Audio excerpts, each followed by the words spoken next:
You ask Tiger to solve. This deals with linear equations with one unknown. The final result is x equals 1 over 2. Let's solve it step by step. Simplify the expression. Simplify the arithmetic.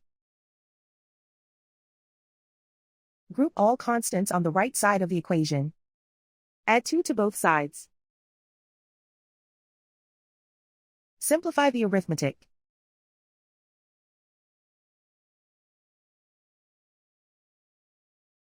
Isolate the x. Divide both sides by 4. Simplify the fraction.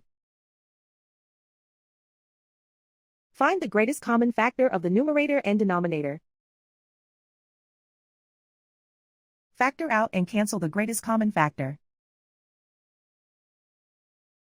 And so the final result is x equals 1 over 2.